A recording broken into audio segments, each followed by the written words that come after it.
We present Haunted, Stories of the Supernatural. The Dream Woman by Wilkie Collins, adapted for radio by Derek Hoddinott.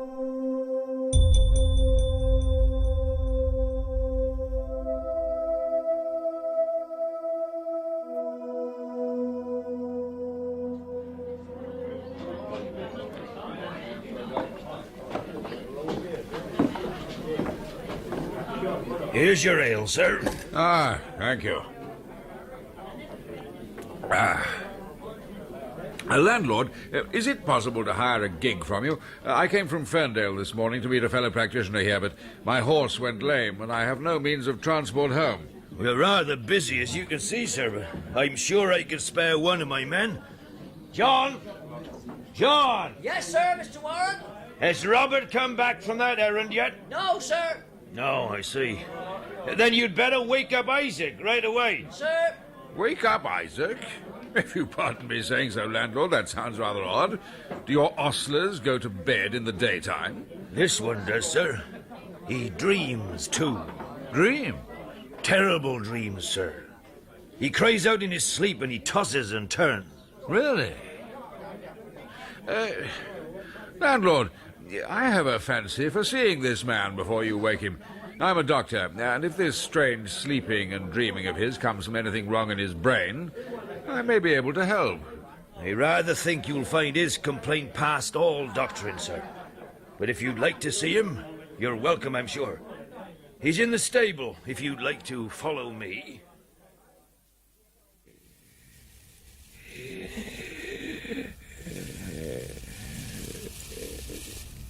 You see what I mean, Doctor? Yes. How old did you say he was? Nearly 60. Well, he looks a withered old man of 80. I know, sir. I was shocked, too, when I saw him for the first time. It made me feel cold inside. Look, you see how restless he is? He's going to speak.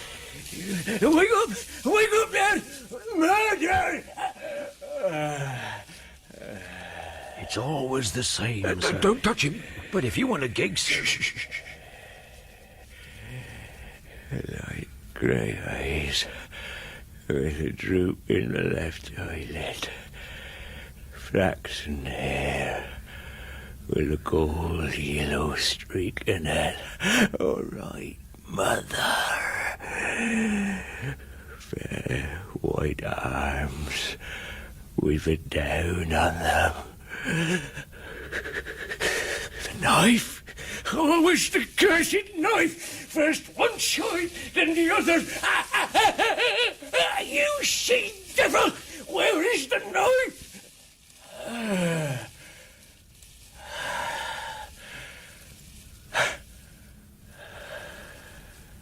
My God, how he suffers. Do you know anything about this man's past life? Yes, sir. I know pretty well all about it. And an uncommon queer story it is, to be sure. Most people don't believe it, of course, but it's true, for all that. I'd like to know more about him, if I may. Landlord, I'm in no particular hurry. Will you tell me his story over some lunch? Perhaps we could share a bottle of sherry.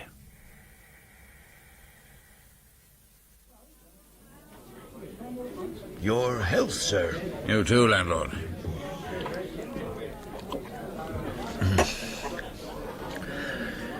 Well, it's a dreadful story, sir. He seems fated. You know what I mean? A man without luck. Everything seemed to go wrong for him from the start.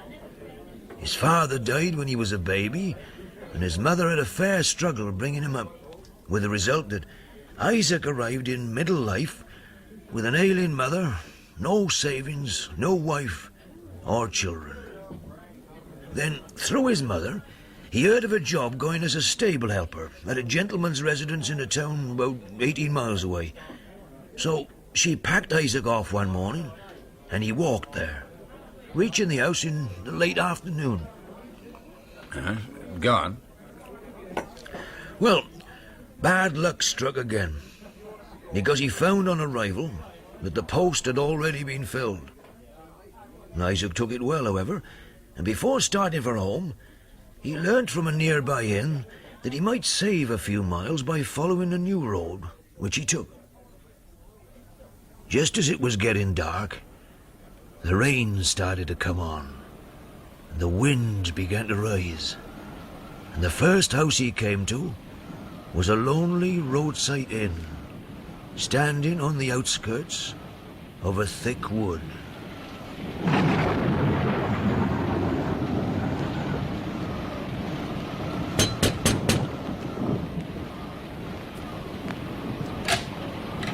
Evening, innkeeper. Evening, sir. You're lucky. I was just about to look up. Have you room for the night, please?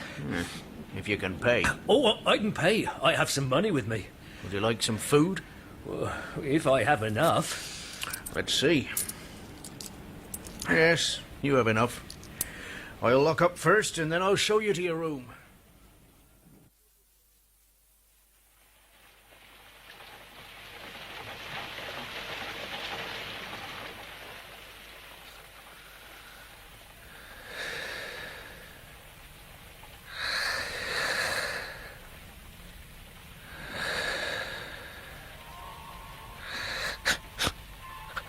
Who's that? I thought I... Oh, my God. Who are you? Go away. Knife. Oh, my God. Help.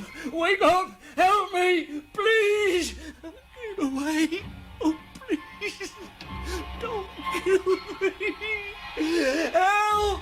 Wake up. Wake up there. Murder. Murder. Good God, sir. Whatever is the matter?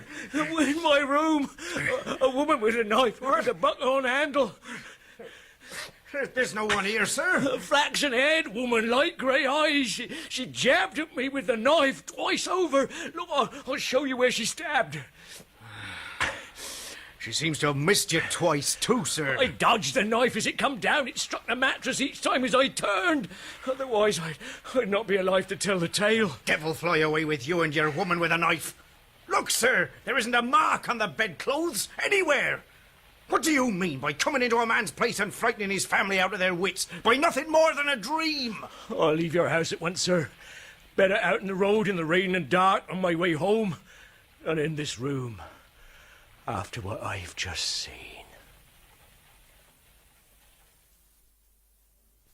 Isaac, tell me, what time was it when you saw this fair woman holding that knife with the buckhorn handle? Just after 2 o'clock, Mother. 2 o'clock in the morning. This morning, in fact. Today is your birthday, and 2 o'clock was the time when you were born. But I don't understand. No, Isaac, listen to me. I want to write all this down. No, I want to know every detail about this dream of yours, this terrible ghost with the knife. Ghost, Mother? Oh, of course. You seem to be making a great fuss over nothing more than a dream. Isaac, now tell me once again all you told me a minute ago when you spoke of what this woman with the knife looked like. Now, please. She had light grey eyes with a droop in the left eyelid, flaxen hair. Oh, no, not so fast, my son. Flaxen hair. Flaxen... Yes, no, go on. There was a gold, yellow streak in it. Gold. Yes. White arms with down upon them. With down upon them. Mrs. Scratchard wrote down every detail of the dream and added the year, month, day of the week, and the time in the morning when the woman had appeared to her son. Then she carefully locked up the paper in her writing desk. Was that the first time Isaac dreamt about the woman, then? Yes. Then, one day, as the evening drew on, Mrs. Scratchard discovered that a bottle of tonic medicine, which she was accustomed to take, happened to be empty. Isaac immediately volunteered to go to the chemist and get it refilled. It was as rainy and bleak an autumn night as on the night of his terrible dream. On going into the chemist's shop, he was passed hurriedly by a poorly dressed woman on her way out. The glimpse of her face struck him as she descended the doorstep.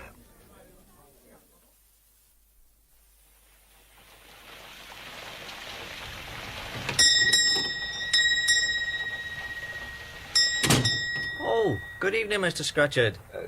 Good evening. My mother's usual tonic, please. Of course, sir. It's going to be a stormy night by the look of it. It is, indeed. Here you are, sir. Ah, thank you. I see you noticed the woman who was in here just now. Yes. Who is she? I don't rightly know, but it's my opinion there's something wrong with her. She's been asking for laudanum to put on a bad tooth. Master's out for half an hour, and I told her I wasn't allowed to sell poison to a stranger in his absence. It's a case of suicide, if ever there was one. Suicide? Yes, you can tell. How is your mother these days? Well, thank you. I must hurry. Good night. Good night, sir.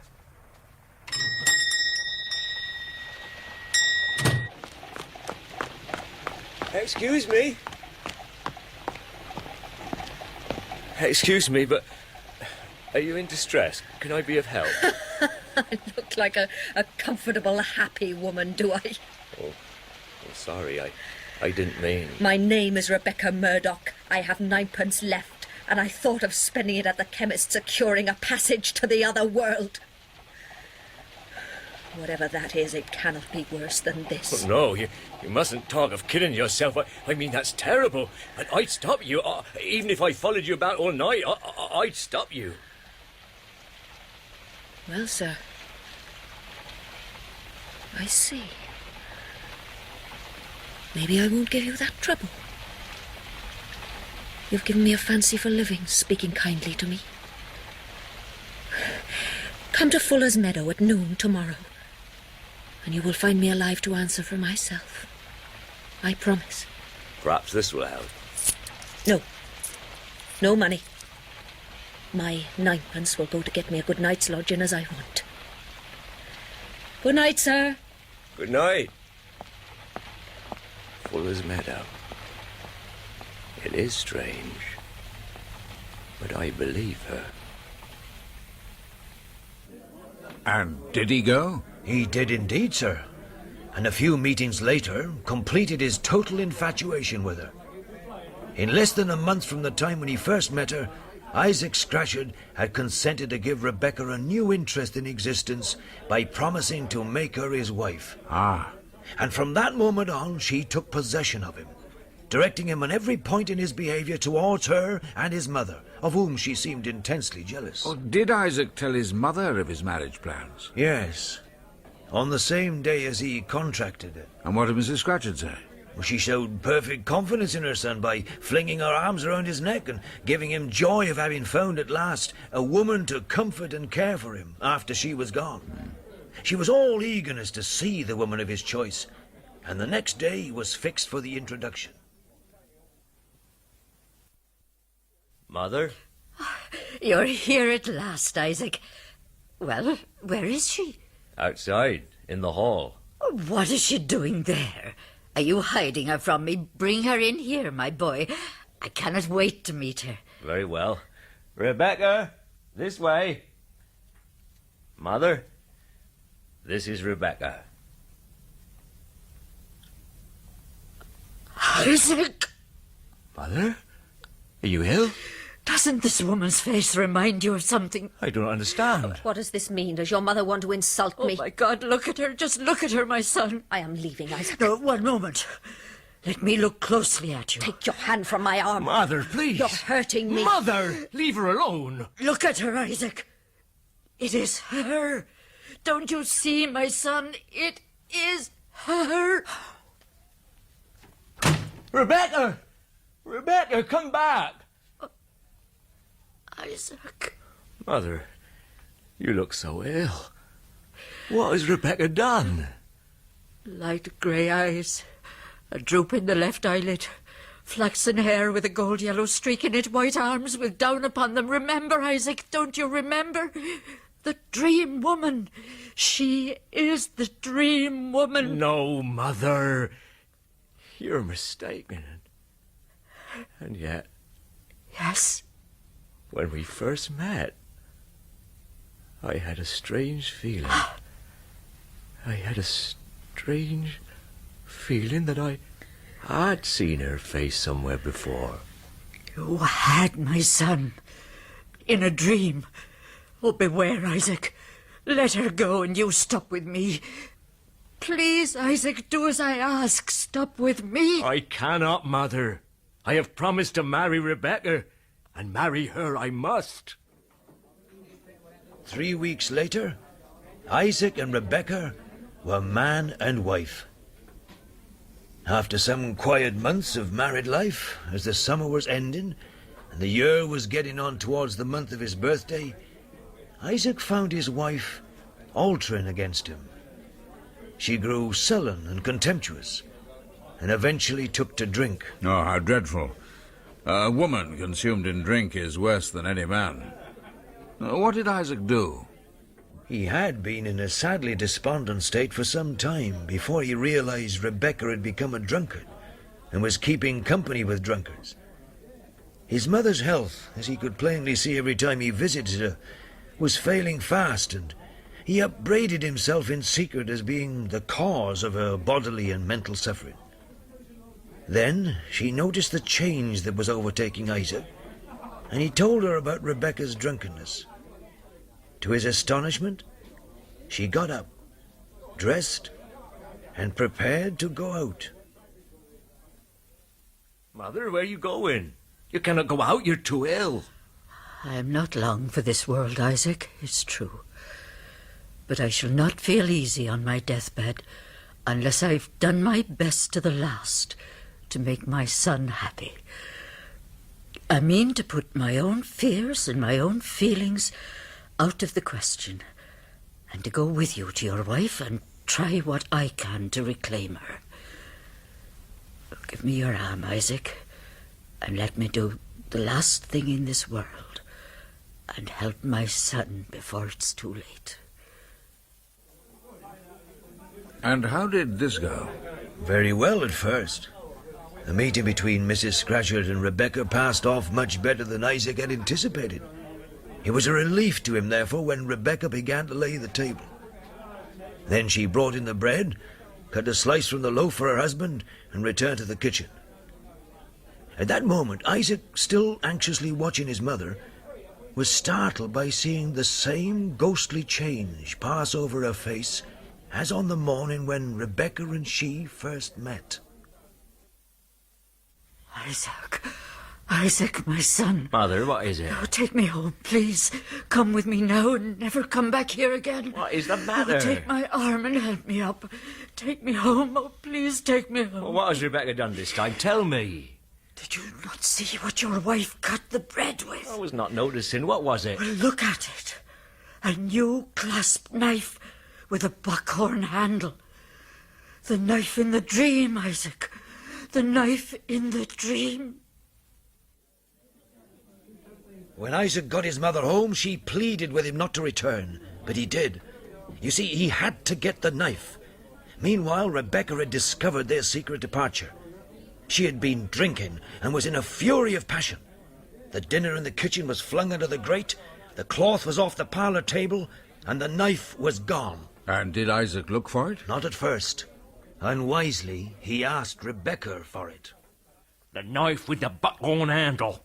Where is it, Rebecca? You want the knife? Why? Give me a good reason. I want it. No reason, no knife. I'll find it if I have to search every inch of this house. Search for it then, search. But you won't find it. And his search was unsuccessful. When night came, he left the house and walked the streets.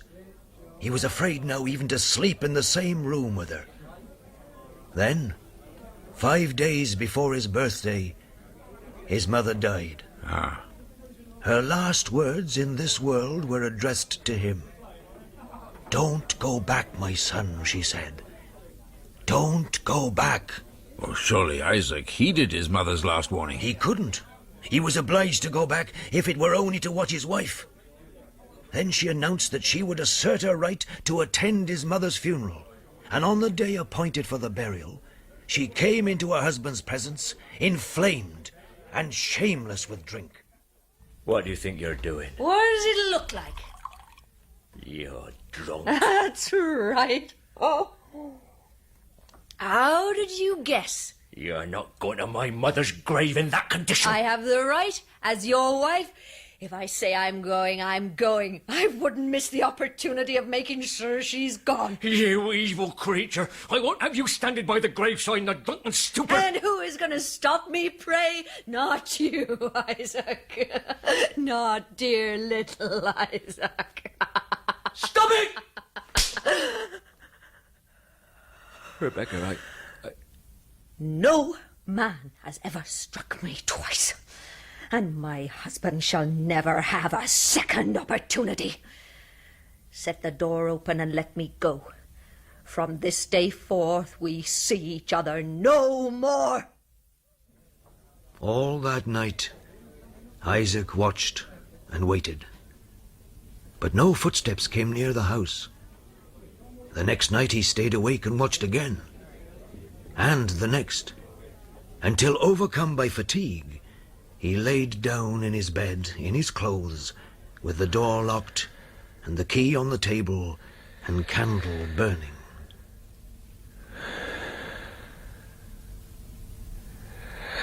But his rest was disturbed.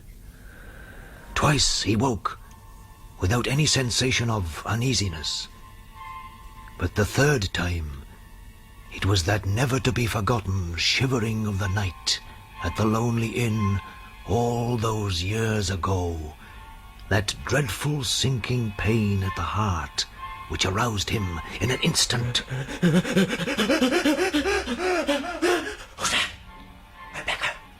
Rebecca!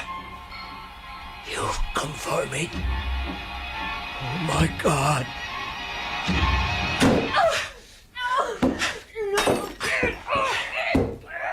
He sprang upon her, almost at the instant of seeing her, and taking from her the knife with the buckhorn handle.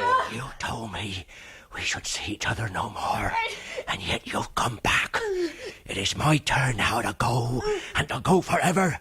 I say we shall see each other no more, and my word shall not be broken.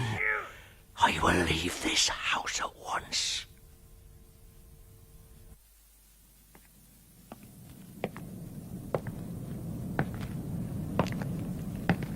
Excuse me, sir. What? Oh, it's you, Constable. I hope you don't mind me asking, sir, but are you all right? All right, yes, I'm all right, thank you. You startled me, that's all. It's rather late to be walking the street, sir. What time is it? 2 o'clock in the morning. 2 o'clock? That's right. You sure? Oh, as sure as I'll ever be. Why, sir? Because it's my birthday. It was indeed his birthday. Yet had he escaped the mortal peril which his dream foretold, or had he only received a second warning? The knife was in his possession, but a new mistrust of his wife, a vague, unspeakable, superstitious dream had overcome him. It was daylight when he returned to the house. He ventured indoors, listened, and heard nothing. He went up, at last, into the bedroom. It was empty. A picklock lay on the floor, betraying how she had gained entrance in the night. And that was the only trace of her. She had gone. 2 or 3 months after these events, Isaac Scatchard came to me, withered and old-looking before his time, as you saw him just now. He's as sober, honest and willing a man as there is in England. As for his restlessness at night and his sleeping away his leisure time in the day, who can wonder at it after hearing his story? I suppose he's afraid of a return of that dreadful dream, that nightmare, and of waking out of it in the dark. No. The dream, the nightmare comes back to him so often that he's got to bear with it by this time. It's the fear of his wife that keeps him from sleeping at night. And has she never been heard of yet? Never. But I have it on good authority that she's dead. Dead? Yes, sir. But I told Isaac, sir, but he doesn't believe it. 2 in the morning, he says, is the time, all the year round, when he has got to have the buckhorn knife safe about him. He does not mind being alone, as long as he's awake, except on the night before his birthday, when he firmly believes himself to be in peril of his life. The birthday's only come round once since he's been here, and then he sat up with the night porter. But if she's dead, she can't harm anyone. No, sir. Not according to Isaac. He still says she's after him, itching to get her hands on that knife. She's looking for me, is all he says when anybody speaks to him about the anxiety of his life. She's looking for me.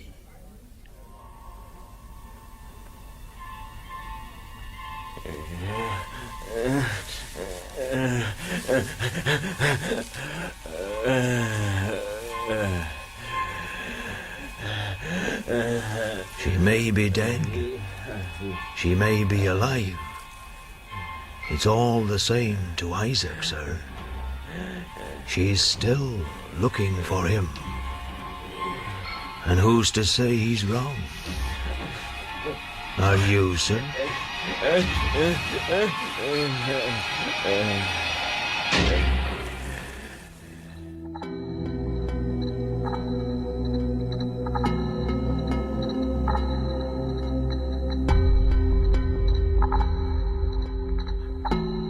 That was The Dream Woman by Wilkie Collins, starring Charles Kay as Isaac, Maureen O'Brien as Rebecca, Richard Bebb as the Doctor, and Douglas Blackwell as the landlord.